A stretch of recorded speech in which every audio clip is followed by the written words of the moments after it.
반갑습니다. 태백산직입니다. 한눈에 보는 세계 철학사 서양 현대철학 마르크스 시간입니다. 마르크스 프로필을 먼저 보도록 하겠습니다. 마르크스 1818년에 태어나서 1883년까지 살았던 사회주의, 과학적 사회주의 창시자입니다. 과학적 사회주의의 창시자. 1848년 그의 사상적 동반자인 엥겔스와 함께 공산당 선언을 발표합니다. 30살에.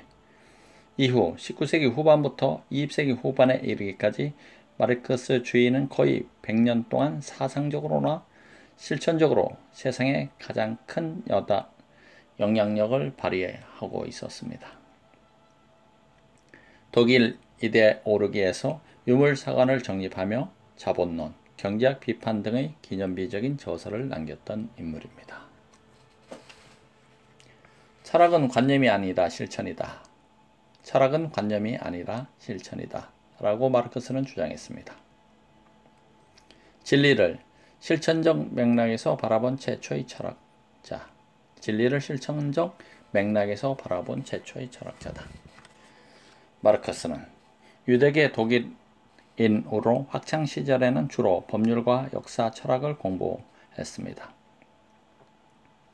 그는 나인 신문을 편집하면서 독일 당국과 부딪힌 뒤 파리로 건너가 사회주의와 무정부주의에 대해 공부하고 사회주의자가 됩니다.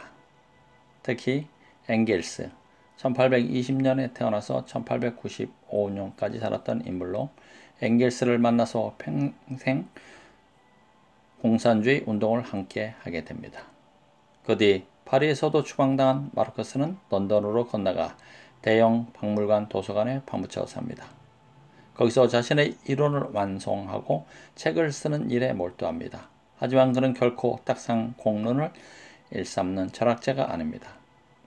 실천적 철학자로서 과학적 방법을 정치와 경제에 적용해 세계를 질곡으로부터 해방시키려 했습니다. 마르크스주의 신봉자들은 마르크스의 철학을 행동의 철학이라 부릅니다. 마르크스의 철학은 행동의 철학이다. 마르크스는 종래의 철학자들은 단지 세계를 다양하게 해석했다. 핵심은 세계를 변화시키는 데 있다 라고 말합니다. 이를 위해 마르크스는 헤겔이 정리한 변증법을 변증법적 유물사관으로 정립합니다. 헤겔이 정립한 변증법을 변증법적 유물사관으로 정립한 마르크스. 마르크스는 헤겔 철학의 핵심을 모든 것이 끊임없이 운동하고 변화한다 라는 변증법에서 찾습니다.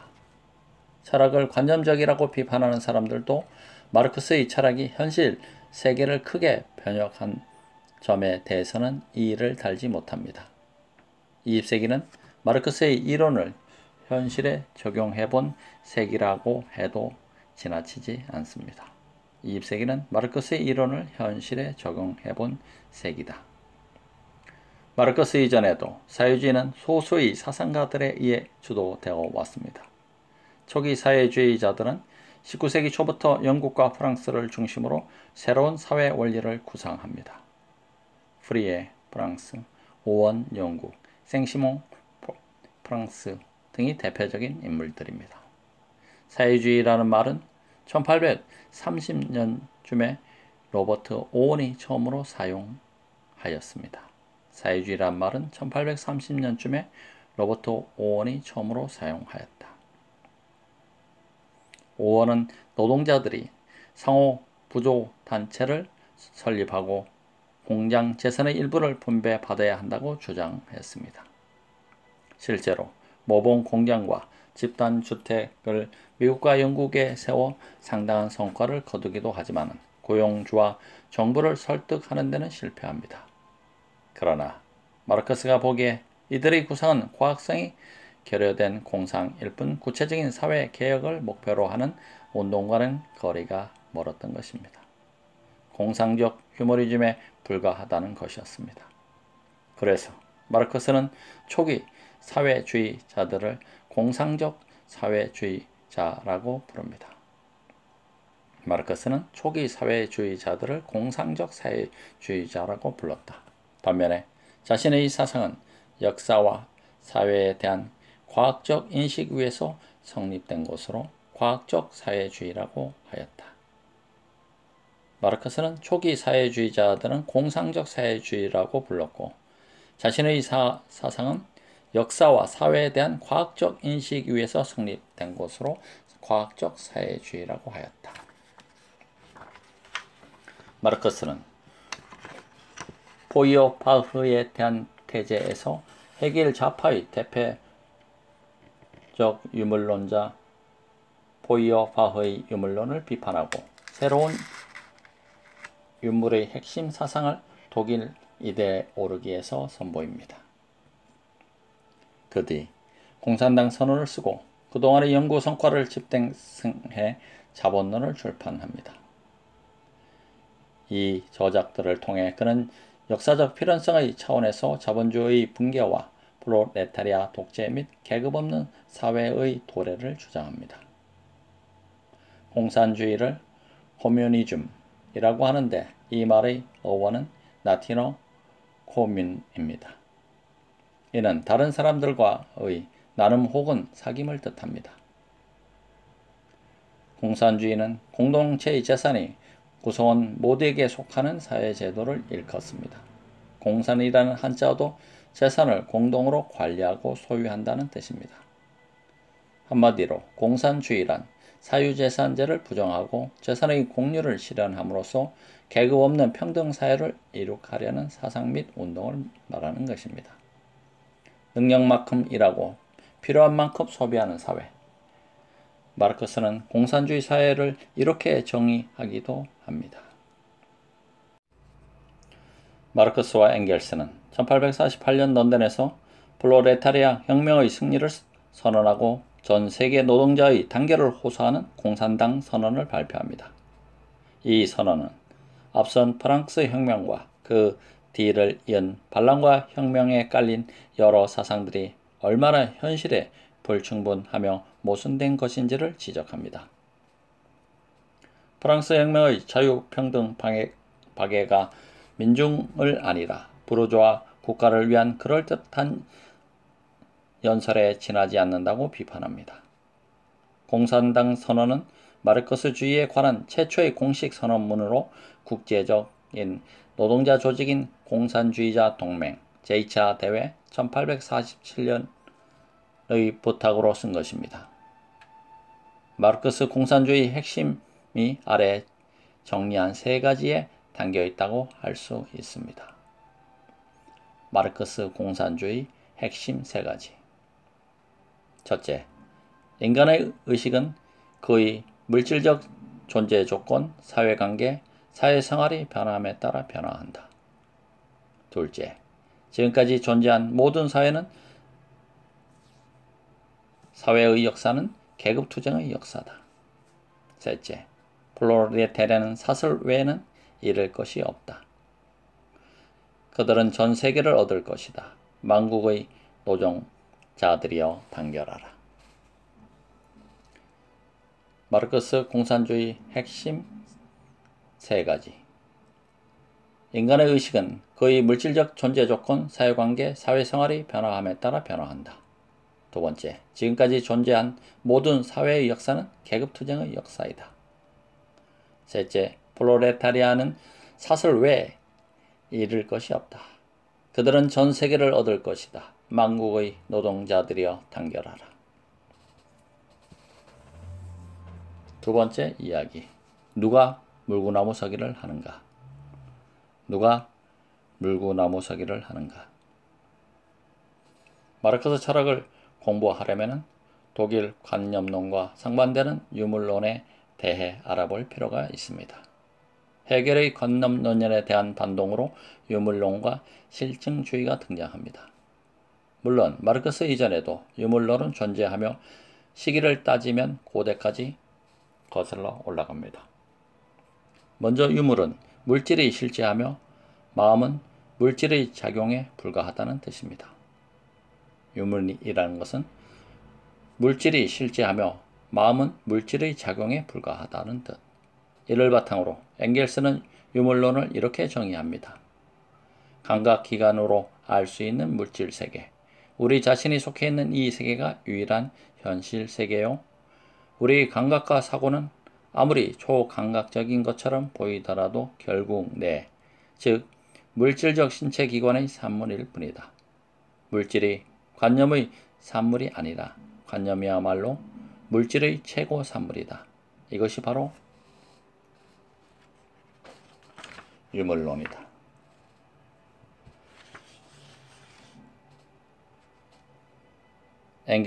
엥겔스의 유물론에 대한 정의. 감각기관으로 알 수 있는 물질세계. 우리 자신이 속해 있는 이 세계가 유일한 현실세계요.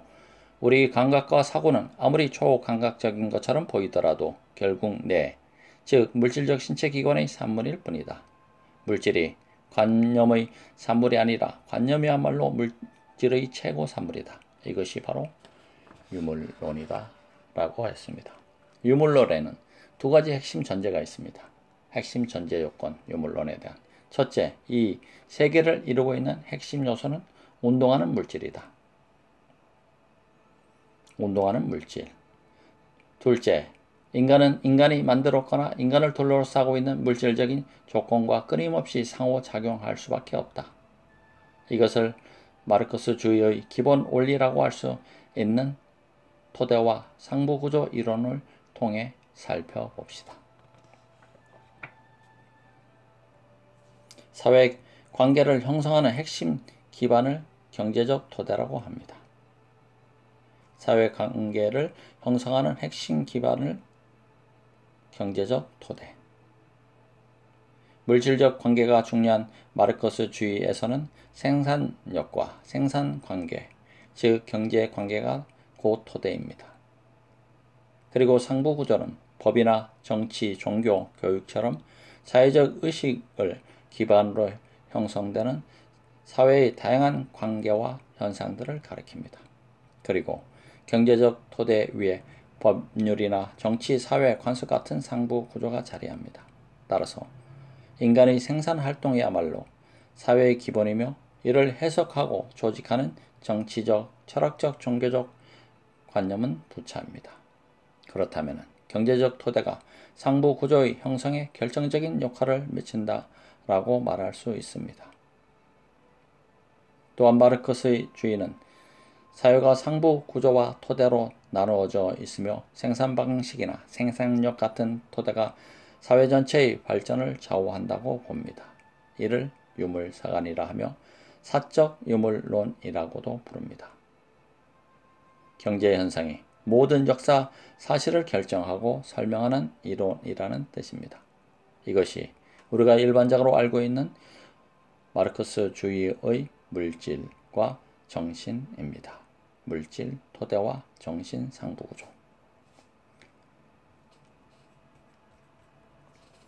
그림으로 이걸 나타냈는데 좌측에 상부구조, 결정, 토대 이렇게 세 가지 단계로 나눠져 있고 맨 위에 상부구조, 결정, 토대.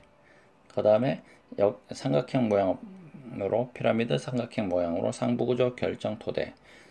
우측에는 이데올로기 상부에 상부구조에는 이데올로기, 종교, 교육, 정치, 법률이 있고 결정에는 생산관계, 토대에는 생산력, 노동, 자원, 기술. 이렇게 상부구조, 결정, 토대, 이데올로기, 종교, 교육, 정치, 법률, 결정은 중간 단계인 생산관계, 토대는 맨 밑에 단계인 생산력, 노동, 자원, 기술 이렇게 이루어져 있다. 그런데 물질과 관념의 관계에 대한 마르크스와 엥겔의 생각이 그렇게 단순하지는 않습니다. 물질과 관념에 대해 엥겔스는 이렇게 말합니다. 세계를 이루는 핵심 요소는 운동하고 있는 물질이며 물질은 사유하는 정신을 만들어낼 수 있다. 엥겔스는 물질의 중요성을 강조하면서 토대를 물질적인 관계, 상부구조를 관념들로 구성된 비물질적 관계로 규정합니다. 이것은 기본적으로 토대와 상부구조를 물질과 관념의 대립구도로 보는 시각입니다.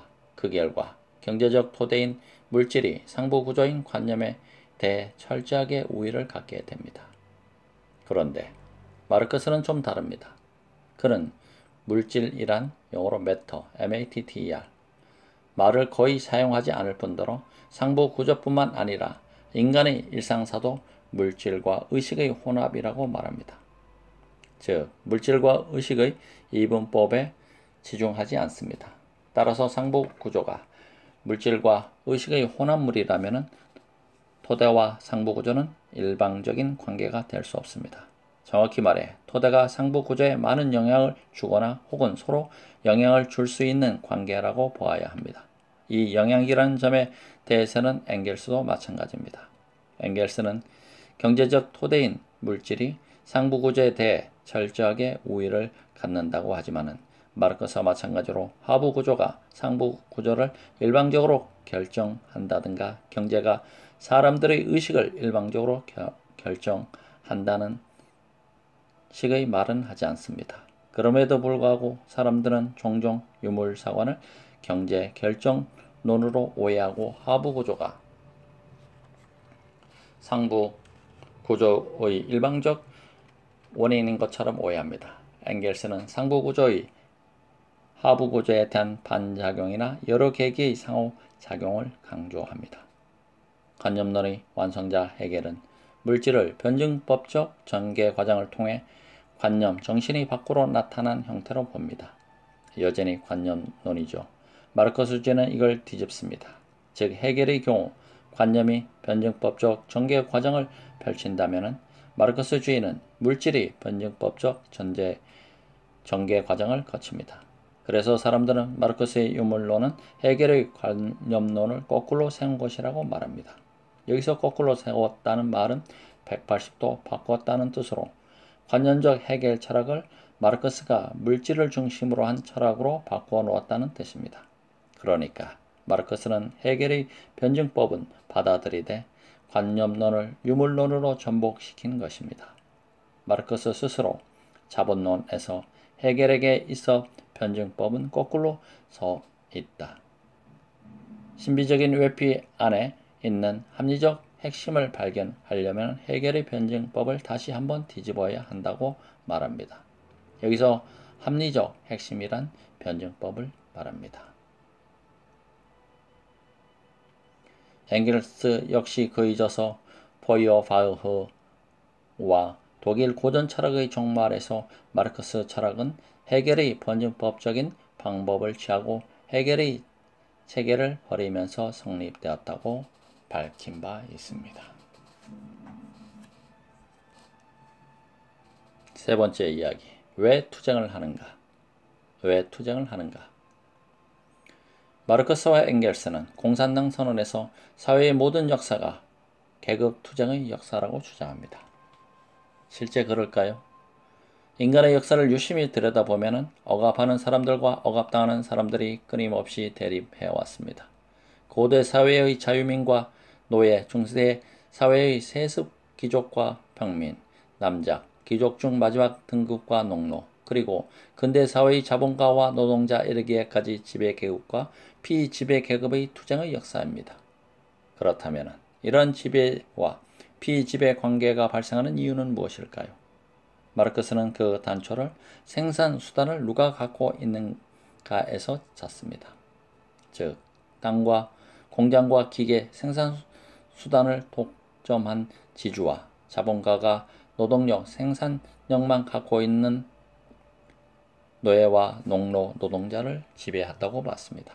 그리고 생산수단의 변화에 따라서 새로운 생산관계가 탄생하고 그에 따라 새로운 지배계급과 피지배계급의 대립이 나타난다고 봤습니다.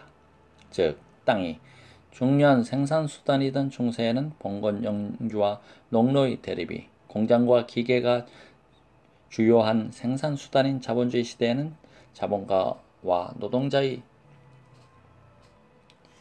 대립이 나타납니다. 노동자, 프롤레타리아는 일자리를 제공받는 입장이기에 일자리를 잃으면 생존할 수가 없습니다. 반면에 상품을 생산할 수 있는 생산 도구를 소유하고 있는 자본가 부르주아도 노동자들이 일한 대가를 착취해 자본을 축적합니다. 자본주의 체제 아래서 자본가는 잉여, 가치, 이윤의 축적으로 날로 부유해지지만 노동자는 끝모를 빈곤에 시달리게 됩니다. 이것을 모순이라고 합니다. 해겔 평등법에서 나오듯이 세상 만물인 이 모순을 해결하는 방법으로 변화 발전합니다. 결국 노동자와 자본 간 사이에 계급 투쟁이 벌어진다는 것입니다. 무엇보다도 자본주의는 인간의 소외라는 심각한 문제를 안고 있습니다. 소외란 자신의 본질을 상실해 비인간적 상태에 놓이는 것을 말합니다. 자본주의에서 생산 수단을 갖지 못한 노동자들은 돈이 없어 자신이 만든 상품을 정작 자신은 사용하지 못하는 상황에 놓이게 됩니다. 이를 상품으로부터 소외라고 합니다. 더구나 이런 노동은 좋아서 하는 것이 아니고 생계 유지를 위해 억지로 하는 것이기 때문에 도무지 보람 같은 것을 느낄 수가 없습니다. 그럼에도 어쩔 수 없이 돈, 화폐를 벌기 위해 혈안이 됩니다. 이것을 마르크스는 화폐의 물신성이라고 부릅니다. 화폐의 물신성. 이런 상황에서 노동자는 자본가나 동료 노동자들에게 어떤 생각을 갖게 될까요? 동료 노동자는 경쟁의 상대이고 자본가는 착시자일 뿐입니다. 즉 인간적인 유대감 대신에 경쟁심과 적대감만 갖게 됩니다. 그래서 상품으로부터 소외될 뿐만 아니라 인간이 인간으로부터 소외되는 현상도 나타납니다. 이 같은 소외나 계급투쟁의 근원에는 바로 사유재산이 놓여 있습니다. 앞서 지배와 비지배 관계가 발생하는 이유는 생산수단을 누가 갖고 있는가에 있다라고 했습니다. 그렇다면 소외와 계급투쟁을 극복하는 대안은 당연히 사유재산의 적극적인 폐기에 있습니다. 이것이 바로 공산주의입니다. 질의응답. 첫 번째 질문. 마르크스가 사회주의에 대해 언급한 최초의 사상가인가요? 답변. 사실 사회주의라는 말을 떠올리면 마르크스가 생각나지만 그 사상적 기원은 그대로 거슬러 올라갑니다. 플라톤의 국가편에 통치 계급의 재산 공유와 국가에 의한 자녀의 공동 양육이 나옵니다. 또한 토마스 모어는 유토피아에서 공유제를 강조합니다. 공유제가 공동사회의 생산과 분배 제도의 기초가 된다고 합니다. 유토피아에서는 어느 개인이 소유란 것이 없으며 10년마다 그들은 제비를 뽑아 집을 교환한다고 합니다. 모어의 유토피아가 플라톤의 그것과 상당히 비슷합니다. 두 번째 질문. 지금 자유나 민주는 인류의 보편적 이념으로서 받아들여지고 있습니다.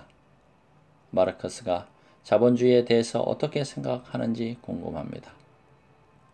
답변 3. 마르크스가 보기에 부르주아지에게 최고로 적합한 정치 체제는 자유민주주의 국가입니다. 자유민주주의 국가는 국내 시장에서 개인들의 사적인 경제활동에 간섭하지 않을 뿐더러 국외적으로도 생산품의 판로를 끊임없이 확장하려 합니다. 더구나 자유민주주의 국가는 그 자체로 자본주의적 상과 충돌하는 모순을 안고 있다라고 말합니다. 즉 시장에서는 철저하게 경제적 이익만을 생각하는 개인이 있지만 국가의 시민은 자신의 삶의 방식을 선택할 때 공동체의 이익과 공동선을 고려하라는 요구를 받는다는 것이죠. 결국 이런 상반된 정체성의 갈등 때문에 자유민주주의 사회 구성원들은 정체성 내부에 분열을 가져온다고 합니다. 세 번째 질문. 얼마 전 하버드대 마이클 샌델 교수의 내한 강연 때 정의란 무엇인가에 대한 강의를 들으며 그가 존 롤스의 정의론을 비판하면서 주목을 받은 사실을 알게 되었습니다. 정의론의 핵심은 무엇일까요? 답변. 미국의 철학자 롤스, 1921년에서 2002년까지 살았던 철학자. 현대 정치 철학에서 아주 중요한 사람입니다. 공동체주의나 공화주의 같은 현대 사상들이 롤스의 사상을 비판하면서 형성된 된다는 점에서 그의 학문적 업적은 독보적이죠. 정의론은 고대 그리스부터 내려오는 정치적 이상인 정의 개념을 새롭게 정립해 현대 정치 철학의 지형을 바꾸어 놓았다는 평가를 받습니다. 1950년대 이후 20여 년 이상 정치 이론 및 철학은 효율성과 실효성이라는 두 요소를 기반으로 삼아 왔는데 놀스가 이를 정의로 바꿔놓은 겁니다. 놀스는 사상체계의 제1덕목이 진리이듯이 사회제도의 제1덕목도 정의라고 합니다. 사상체계의 제1덕목은 진리, 사회제도의 제1덕목은 정의. 그래서 그의 정의론에서 공리주의를 대신할 실질적인 사회 정의 원리를 공정으로서의 정의론을 전개합니다. 그는 평생 정의라는 단일 주제만 파고들었기 때문에 한 우물만 파는 단일 주제의 철학자라는 애칭을 갖고 있기도 합니다. 노스는 평생 정의라는 단일 주제만 파고들었기 때문에 한 우물만 파는 단일 주제의 철학자, 놀스.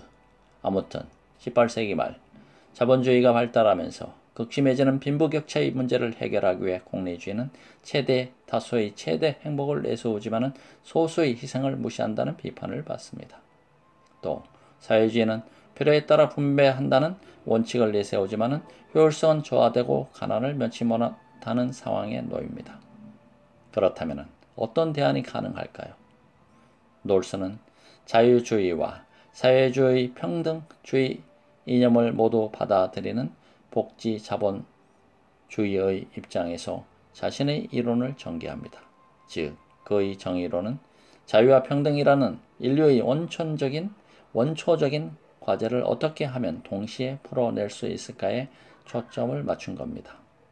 자유와 평등을 하나로 통합하기 위해 자유주의의 틀 속에 사회주의적 요구를 끌어안는 방식이죠. 이것은 이른바 자유주의적 평등주의 또는 자유주의적 사회주의라고 할 수 있습니다. 반복해서 들을 필요가 있을 것 같습니다. 서양 현대철학 마르크스 편이었습니다.